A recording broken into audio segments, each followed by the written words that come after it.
ऐसा भी बेटा होता है। सोनू को माँ ने सब्जियां लाने बाज़ार भेजा था।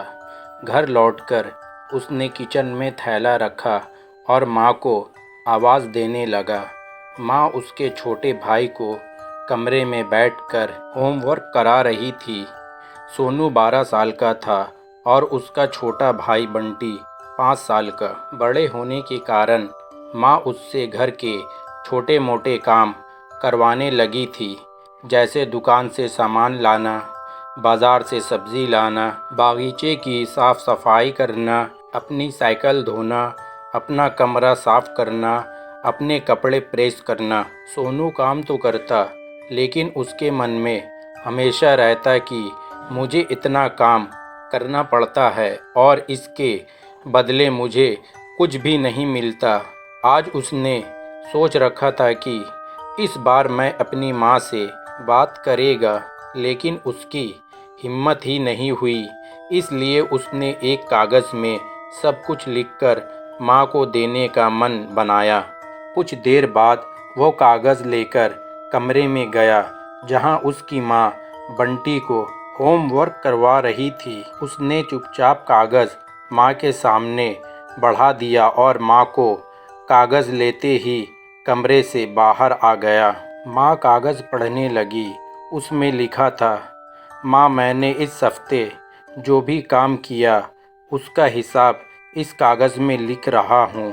बाज़ार से सब्ज़ी लाने के 50 रुपये, बागीचे की साफ़ सफाई के 20 रुपये, कपड़े प्रेस करने के 10 रुपये, साइकिल धोने के 5 रुपये, अलमारी सेट करने के 5 रुपये, कुल हिसाब 90 रुपये। माँ मुझे इन कामों के जो भी पैसे बने हैं वो पॉकेट मनी के रूप में चाहिए।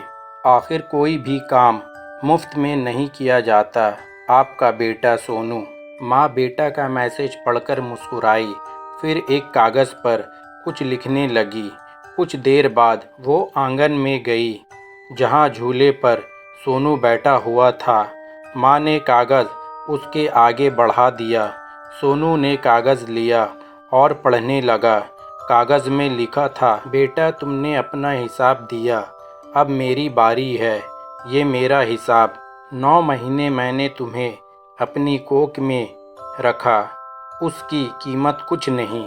तुम भूखे होते थे तब तुम्हें अपना दूध पिलाने की कीमत कुछ नहीं।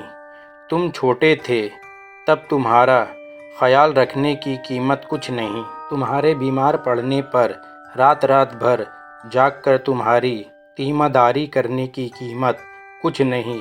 इन सब से बढ़कर तुम्हारे लिए मेरे प्यार की कीमत तो लगाई ही नहीं जा सकती, वो तो अनमोल है। ये पढ़कर सोनू की आंखों से आंसू बहने लगे।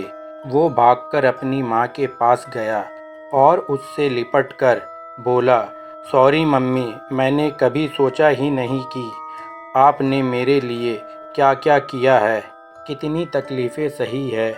I love you mummy. दोस्तों, अगर आपको ये कहानी अच्छी लगी तो प्लीज़ मेरे चैनल को सब्सक्राइब करें और वीडियो को लाइक करें। इसी तरह की कहानी हम आपके लिए लाते हैं।